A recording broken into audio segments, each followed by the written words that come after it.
गुरु प्यारी साध संगत जी, मैं विनोद जो लंदन इंग्लैंड में रहता हूँ, आपके कदमों में पूज्य मस्ताना शाह बलोचिस्तानी जी का जीवन और उपदेश भाग दूसरा में से साखियाँ पेश करने जा रहा हूँ। आज कल से आगे। साखी रेवाड़ी जाना। जब अस्पताल से वापस सच्चा सौदा आए तो किसी ने बताया कि रेवाड़ी में एक नाई देसी इलाज करता है। पूज्य मस्ताना जी वहाँ जाने को तैयार हुए। साथ में पूज्य मनेर साहब जी, गोविंद माली, नेकी राम, पलटू, नियामत राम, ख्याली राम, वायसराय और लाला देवी दयाल रोहतक वाले थे।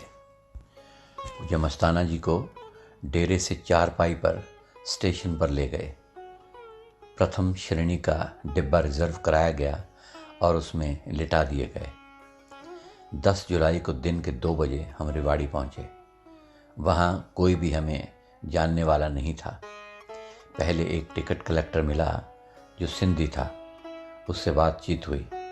उसने सच्चा सौदा की बाबत कुछ सुना भी हुआ था। बातचीत से उसको पता चला कि यही मस्ताना जी सच्चा सौदा वाले हैं। उसने पूज्य मस्ताना जी को धन धन सतगुरु बुलाई और पूछा कि बाबा जी आप कहाँ जा रहे हैं। पूज्य मस्ताना जी ने फरमाया कि हम इस जगह रेवाड़ी में अपने फोड़े के इलाज के लिए आए हैं और इस जगह हमारा कोई वाकिफ भी नहीं है। उस बाबू ने पूज्य मस्ताना जी को 2nd क्लास के वेटिंग रूम में बिठा दिया और सेवा करने लगा। पूज्य मस्ताना जी को वहाँ बैठाकर पूज्य मनेर साहब जी और जज साहब लाला देवी दयाल दोनों शहर में ठहरने के लिए जगह तलाश करने के लिए चले गए, लेकिन कुछ पता न चले। आखिर एक सरदार साहब से मुलाकात हुई। उसने कई जगह दिखलाई। फिर एक मंदिर में जो मंडी के किसी चौबारे में था, वहाँ जगह मिली। मंदिर वाले कमरे के साथ एक और चौबारा था। उसमें पूज्य मस्ताना जी के लिए जगह तैयार की गई। उन चौबारों के आगे एक बरामदा था, वहाँ हम ठहरे। फिर उस नाई की तलाश की। उसने थोड़ी सी जर्राही की और दवाई लगाकर पट्टी बांधकर कहा कि ईश्वर भला कर सी। अगले दिन एक मास्टर प्रेमी जो किसी गांव का रहने वाला था और अपने माँ बाप भाई बहन के पास मिलने आया हुआ था, वह सिरसा के नज़दीक खुइया गांव में मास्टर लगा हुआ था। उसका नाम शायद लीला कृष्ण था। उसने बड़ी सेवा की। हर रोज़ रोटी का इंतज़ाम करे और चाय के लिए दूध वगैरह घर से लेकर आए। मंदिर के नीचे एक आड़ती की दुकान थी जिसका नाम धन्ना राम था। उससे प्रेम पड़ गया। वह भी अच्छी सेवा करता रहा। एक दिन पूज्य मस्ताना जी की हालत देखकर वह रोने लग गया। वहाँ पर 1 हफ्ता रहे। कई नाइयों को दिखाया, इलाज करवाया, मगर बीमारी बढ़ती गई और एक और फोड़ा दूसरे कंधे पर शुरू हो गया। साखी महात्मा धोनीदास। महात्मा धोनीदास और उसकी पार्टी को पूज्य मस्ताना जी दोज़खी पार्टी कहा करते थे। जब हम रेवाड़ी गए तो ये पार्टी भी साथ गई। हम ऊपर एक मंदिर में ठहरे हुए थे और ये नीचे मैदान में जहाँ मंडी थी पड़े रहते थे। जब भूखे होते तो मस्ताना जी उनको आटा वगैरह दिलवा देते। वहाँ दिल्ली वाले भी आने शुरू हो गए। एक रात रेडियो, जिसका नाम कि हरभजन था, को ऊपर बुलवाया। तकरीबन रात का 9 बजे का वक्त था। उसको कहा कि शब्द सुना। अब ना कोई साज, ना कोई ढोलक, ना कोई किताब, वह शब्द गाने लगा। जब पूज्य मस्ताना जी कहते बल्ले बल्ले, वह और मस्ती में भर जाता। कभी तवज्जो देकर बल्ले बल्ले, वाह भाई वाह, वाह भाई वाह कहते तो मस्त हो जाता और खुशी से भर जाता। अक्सर इसी वचन पर दुनिया नाचने लग जाती थी। वह शब्द बोलता गया और रात का 1 बज गया। पूज्य मस्ताना जी अपने ख्याल में थे। रेडियो ने सोचा कि पूज्य मस्ताना जी ध्यान में हैं और वह चुप कर गया। 1 ही मिनट बाद पूज्य मस्ताना जी बोले बल्ले बल्ले। वह फिर शुरू हो गया और रात के 3 बज गए। फिर फरमाया वाह रेडियो वाह। वह फिर शुरू हो गया। सुबह के 6 बज गए। 9 घंटे तक वह बोलता रहा। फिर पूछा रेडियो तू थक तो नहीं गया? कहने लगा, नहीं जी। पूज्य मस्ताना जी ने कहा, चलो अब बस करते हैं, तुम आराम करो। और साबित कर दिया कि जिससे जो चाहें मर्जी काम ले सकते हैं। साखी एक अजीब मुनादी। पूज्य मस्ताना जी अगले दिन कहने लगे कि एक रेडियो ख़रीद लेते हैं। लाला मोहनलाल को कहा कि दिल्ली नज़दीक है, तू मैनेजर से 600 रुपये ले जा और एक बढ़िया से बढ़िया रेडियो ख़रीद कर ला। वह पैसे लेकर धन धन सतगुरु बुलाकर स्टेशन को चल पड़ा। अभी स्टेशन पर पहुंचा ही था कि पीछे से एक आदमी भागता हुआ आ पहुंचा। उसने सोचा कि शायद प्रोग्राम बदल गया होगा, ये बेपरवाही मौज है। उस आदमी ने कहा कि पूज्य मस्ताना जी का हुक्म है कि दुकानदार जितने पैसे मांगे उससे 5 रुपये ज़्यादा देने हैं। दिल्ली में वह कई दुकानों पर गया कि एक बढ़िया रेडियो दिखाओ, उसके बाद फिर कहे कि इससे बढ़िया रेडियो दिखाओ, और फिर उसके बाद बढ़िया। दुकानदार कहने लगा कि इससे बढ़िया और नहीं है, यह सबसे बढ़िया रेडियो है। उसने उसकी कीमत पूछी तो 515 रुपये बताई और रेडियो चेक करवाया गया। हुक्म अनुसार उसे 520 रुपये दिए गए और कहा कि ये सारे रख लो। वह 5 रुपये का नोट वापस करने लगा। मोहनलाल कहने लगा कि हमारे संतों का हुक्म है कि 5 रुपये ज़्यादा देना, आपको ये लेने पड़ेंगे। दुकानदार हैरान कि आज तक ऐसा ग्राहक कभी नहीं मिला। दुकानदार पैसे लेने से इनकार करे और मोहनलाल ज़बरदस्ती दे। दुकानदार कहे कि उसने पहले ही 15 रुपये ज़्यादा बताए हैं, यानी कि 500 रुपये की बजाय 515 रुपये बताए हैं, क्योंकि हर ग्राहक कीमत कम करवाना चाहता है, लेकिन मोहनलाल उसको मजबूर करे।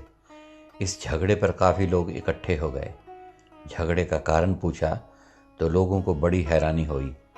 एक दुकानदार ने उस दुकानदार को समझाया कि तू पैसे ले ले, क्या फ़र्क पड़ता है। कोई मोहनलाल को समझाए कि तू क्यों ज़्यादा पैसे देता है। मोहनलाल कहे कि मुझे तो संतों का हुक्म ऐसा ही है, टाल नहीं सकता। और दुकानदार कहे कि मैं पैसे ज़्यादा नहीं लूँगा, मैंने तो पहले ही ज़्यादा मांग लिए हैं। किसी आदमी ने दुकानदार से कहा कि तुम 520 रुपये ले लो, खुद 500 रुपये रख लो और 20 रुपये का लंगर गरीबों को खिला दो। उसने कहा कि लोग पूछेंगे कि लंगर किस बात का है, तो कहना कि प्रसाद है। जब दुकानदार ने लंगर खिलाया तो लंगर ख़त्म ही ना हो, और जब मोहनलाल रेडियो लेकर चला तो नारे लगाने शुरू कर दिए, धन धन सतगुरु तेरा ही आसरा, हाजिर नाजिर जिंदा राम तेरा ही आसरा। ये नारे भी लोगों के लिए नराले ही लगे। बहुत से लोगों ने सच्चे सौदे का पता पूछा और उनमें से कई आकर नाम भी ले गए। जब मोहनलाल रिवाड़ी वापस आया तो पूज्य मस्ताना जी ने पूछा, मोहनवरी जिंदाराम की जय जयकार हुई? तो मोहनलाल कहने लगा, 5 रुपये ने जिंदाराम की और सतगुरु की बड़ी चर्चा चलाई। मस्ताना जी ने पूछा, वो कैसे? मोहनलाल ने सब कहानी सुनाई। पूज्य मस्ताना जी सुनकर मुस्कुराते जा रहे थे। सब सुनने वाले खुशियों से भर गए। फिर पूछा कि जिंदाराम का यश हुआ ना दिल्ली में? मोहनलाल ने कहा, हाँ साईं जी, बहुत लोगों ने डेरे का पता पूछा और सत्संग के बारे में भी पूछा। फिर हुक्म फरमाया कि रेडियो चला। जब मोहनलाल ने रेडियो चलाया तो पूज्य मस्ताना जी ने हुक्म दिया कि बंद करो, बंद करो, इसमें तो बीबियाँ बोलती हैं। फिर चलाना बंद कर दिया। फिर पूछा कि इसमें बीबियों की आवाज़ क्यों आती है? वह कहने लगा कि साईं जी, यह तो आएंगी ही। पूज्य मस्ताना जी कहने लगे कि हमने इसको रख कर क्या करना है? फिर पूछा कि लोग इसका क्या करते हैं? प्रेमी कहने लगे कि दुकानदार रेडियो चलाकर दुकानदारी करते हैं, अपना सौदा बेचते हैं। इस पर पूज्य मस्ताना जी ने फरमाया, तो वरी बात बन गई। यह तो बात समझ में आई कि लोग दुकान चलाते हैं, हम भी अपनी दुकान चलाएंगे आत्मा के कल्याण के लिए। फिर नीचे से बावरियों की फौज को बुलाया। वे लकड़ी बेचकर गुजारा करते थे, जितने मिलते ले लेते थे, ज़्यादा ना लेते थे और मोल भी ना करते थे। लकड़ी खरीदार के घर पहुंचा देते और जितने पैसे कोई देता ले लेते और धन धन सतगुरु का नारा लगा देते। फिर खूब चर्चा चली। लोगों ने पूछा कि आप लकड़ी का मोल क्यों नहीं करते। वे कहने लगे कि हमें सतगुरु जिंदाराम का हुक्म ही ऐसा है। उनके साथ बड़े बड़े आदमी जैसे अजायब सिंह, कश्मीरी सेठ, जलंधर वाले होते। पूज्य मस्ताना जी ने बावरियों को बुलाकर रेडियो दिया और कहा कि चौक में बैठकर दुकानदारी करो, रेडियो चलाओ और लकड़ी बेचो। एक लकड़ी की गठरी की कीमत 8 आने से ज़्यादा ना लेना। उन लोगों को कोई कुछ समझता और कोई डाकू। समझ ही किसी की ना पड़ती कि यह क्या बात है, इतना बढ़िया ट्रांजिस्टर और लकड़ी इतनी सस्ती। पुलिस भी उनको कभी पकड़ लेती और कभी छोड़ देती। जब कोई सवाल पूछता कि तुम्हारा गुजारा कैसे होता है, वो कहते कि आज की रोटी के लिए 8 आने ही काफ़ी हैं, कल का क्या भरोसा है। दम आवे आवे ना आवे, परम संतों का यही फरमान है। साखी रेवाड़ी से दिल्ली। 17 जुलाई को लाला रखियाराम के घर 6A विजयनगर दिल्ली पहुँचे। वहाँ लाला रखियाराम के घर जाकर हर वक्त पूज्य मस्ताना जी के ज़ुबान मुबारक से यही शब्द निकले कि कोई नाई लाओ, कोई नाई लाओ। कई नाई लाए गए। एक नाई आया, उसने बाएं कंधे पर जरा सा चीरा लगाया और वहाँ से खून निकलने लगा। उसने उस पर एक पाउडर सा लगाया। पूज्य मस्ताना जी के सामने पूज्य मनीष साहब जी कुछ न कह सके। जब पूज्य मनीष साहब जी उसके हाथ धुलाने कमरे से बाहर आए तो पूछा कि इस खून को कौन बंद करेगा। उसने कहा कि वह दवाई लगा कर आया है। इस पर पूज्य मनीष साहब जी ने कहा कि इस पर आयोडीन पाउडर लगाया है ना, वह क्या करेगा। यह शब्द सुनते ही उसका मुंह पीला पड़ गया। पूज्य मनीष साहब जी ने कहा कि दिल करता है कि तेरे मुंह पर थप्पड़ लगाऊं, मगर मौत से डर लगता है। फिर हमदर्द दवाखाना का सबसे बड़ा हकीम लेकर आए। वह बहुत भक्ति भाव वाला था और सच्चा आदमी था। उसको दिखलाया, लेकिन पूज्य मस्ताना जी नाई नाई ही कहे जाएं। इसके बाद डॉक्टर ऊधम सिंह सर्जन को नाई बना कर लाए। उसने राय दी कि जल्दी से जल्दी किसी नर्सिंग होम में दाखिल कराओ, मगर हम कुछ न कह सके। हालात दिन प्रतिदिन बिगड़ते ही गए। एक दिन किसी प्रेमी ने एक शब्द बोला, पिंजरे के पंछी रे तेरा दर्द न जाने कोई। बाहर से तो खामोश रहे, तू भीतर भीतर रोए। कह न सके तू अपनी कहानी, तेरा भी पंछी क्या जिंदगानी रे। विधि ने तेरी कथा लिखी, आंसू में कलम डुबोए। चुपके चुपके रोने वाले, रखना छुपा के दिल के छाले। यह पत्थर का देश है पगले, कोई न तेरा होए। जितने प्रेमी बैठे थे सबको रोना आ गया। फिर एक लाहौरी नाई आया। उसने पूज्य मस्ताना जी के फोड़े को मामूली काट कर इतना दबाया कि पूज्य मस्ताना जी की चीखें निकल गईं। लाला खुशीराम भी आया हुआ था। खुशीराम और रखियाराम के गश के कारण मूर्छा आ गई। फिर उनको दूध पिलाया। सतगुरु की मेहर से पूज्य मनीष साहब जी खड़े तो रहे, मगर सारा शरीर कांपता रहा। नाई के हाथ धुलाकर उसको भेज दिया गया। रात को लगभग 9 बजे के करीब पूज्य मनीष साहब जी ने पूज्य मस्ताना जी का टेम्परेचर देखा तो 105 था और बेहोशी में थे। इतने में लुधियाना से अजायब सिंह भी आ गया। वह आकर कहने लगा कि तुमने ये नहीं किया, वह नहीं किया। इस पर पूज्य मनीष साहब जी ने उसको कहा कि अब तू कर ले, इस वक्त टेम्परेचर 105 है। इतने में लाला रखियाराम जी अंदर आ गए, हम बाहर थे। फिर उन दोनों को लाहौरी नाई के पास भेजा। उसने कहा कि तुलसी के पत्ते और काली मिर्च उबाल कर दें।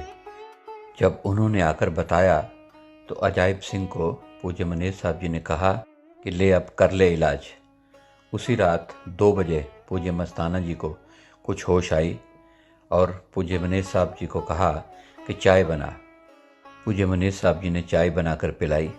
फिर कहा कि खाना बना। फिर खाना बनाकर खिलाया। उस वक्त पूज्य मनीष साहब जी को सख्त रोना आ गया और अर्ज़ की कि आप अच्छी तरह इलाज क्यों नहीं करवाते, इन नाइयों ने क्या करना है। अगर और नहीं तो हमदर्द दवाखाना के हकीम से ही इलाज करवा लें।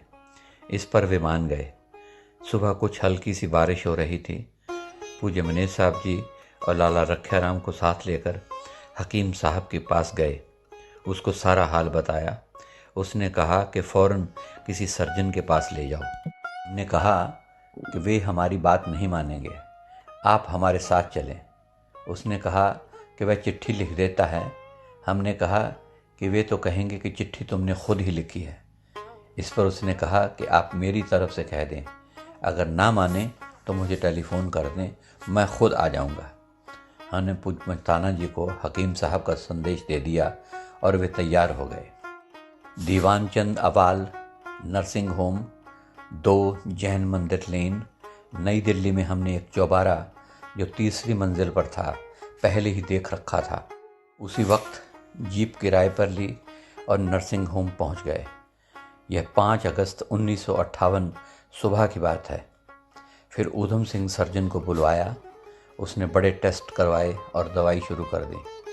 पूज्य मनेज साहब जो कभी डॉक्टर के पास कभी किसी और के पास हर रोज़ जाना पड़ता था। ज़्यादातर डॉक्टर खुशीराम जुनेजा दरियागंज और डॉक्टर श्रवण सिंह सिद्धू पार्लियामेंट स्ट्रीट के पास कभी शुगर टेस्ट, कभी खून टेस्ट के लिए, कभी दवाई के लिए जाना पड़ता था।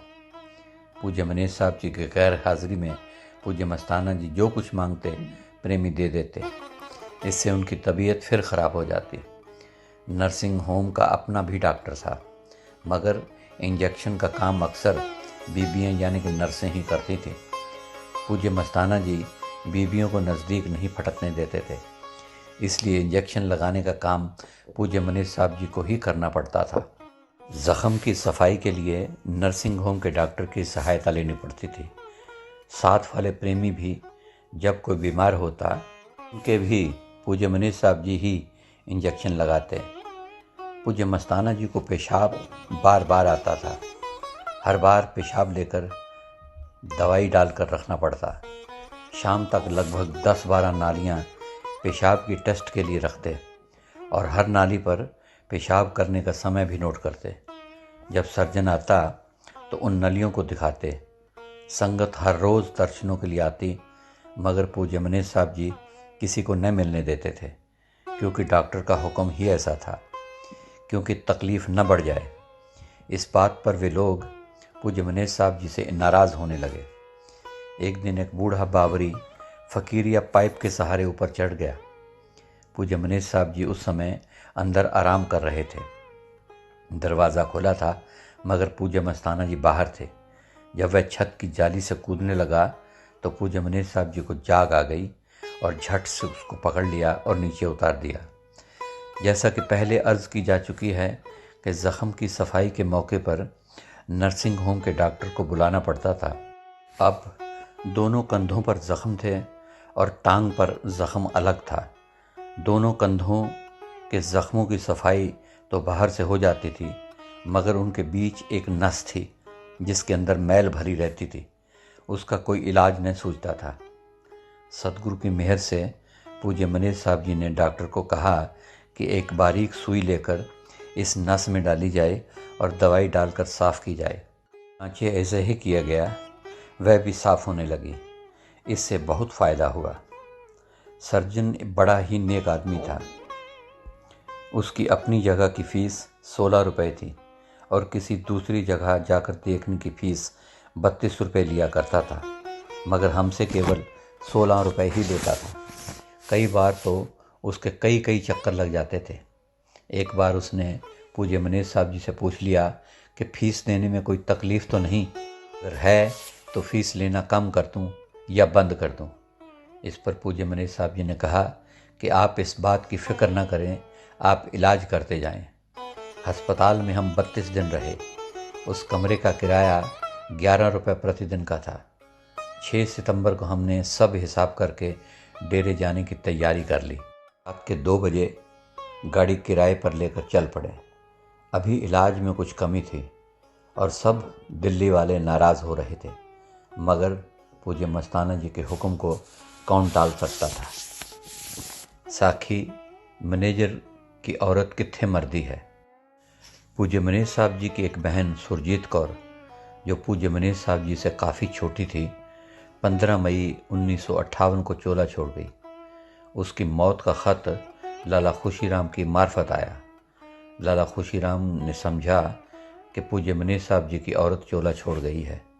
उसने दिल्ली जाकर पूज्य मस्ताना जी से बात की कि मैनेजर की औरत चोला छोड़ गई है। पूज्य मस्ताना जी ने फरमाया कि ओ कित्थे मरदी है, अगर मर जाए तो खेड़ा ही न छुट जाए। हालांकि पूज्य मनीष साहब जी कभी घर नहीं गए थे, वह भी कभी कभी ही आया करती थी और आपस में कभी कभी ही मिले होंगे, वह भी खुले मैदान में, मगर लोगों से अलग। इसके बाद वह 19 सितंबर 1959 को चोला छोड़ गई। पूज्य मनीष साहब जी फिर भी घर नहीं गए तो पूज्य मस्ताना जी ने फरमाया, अच्छा हुआ खेड़ा छुट्या। साखी रख्या राम के घर ठहरने का हुक्म हुआ। एक बार लालपुरा की तरफ से कई बागड़ी आए। दूसरे दिन उनको फरमाया कि अब हमारे मेले शब्द रूप में ही होंगे। इस पर वे रोने लगे। दूसरी जो संगत थी वह भी रोने लग गई। इस पर पूज्य मस्ताना जी ने फरमाया कि तुम रोते क्यों हो, आखिर सब ने जाना है। गुरु नानक साहब, कबीर साहब सब अपना अपना काम करके चले गए। एक प्रेमी कहने लगा, अगर आप ऐसी हालत में चले गए और चोला छोड़ दिया तो दुनिया हमें ताने देगी कि ऐसी पूरन ताकत फोड़ों की वजह से चोला छोड़ गई। फिर पूज्य मस्ताना जी ने एक साधु को बुलाया और कहा कि हमें बैठा दो, फिर एक बड़ा सिरहाना पीछे लगा दो। जब आप बैठ गए तो फरमाया, सब बाहर चले जाओ, हम ख्याल में बैठते हैं। काफ़ी देर तक आप ख्याल में बैठे रहे। फिर सबको बुलाया। उस समय आप पसीने से तरबतर थे और नूरी मुख से दिलासा दिया कि अब तुम कोई फिक्र न करो, सतगुरु ने 5 साल और काम करने का हुक्म दिया, मगर आप इससे पहले ही चोला छोड़ गए। सो गुरु प्यारी साध संगत जी, आज के लिए इतना ही। कल फिर पूज्य मस्ताना जी की नई और पुरानी साखियाँ आपके कदमों में पेश की जाएंगी। आज मुझ नाजीज़ को इजाज़त दीजिए और दिल की गहराइयों से प्यार भरी धन धन सतगुरु तेरा ही आसरा, हाजर नाजर जिंदा राम तेरा ही आसरा कबूल फरमाएं।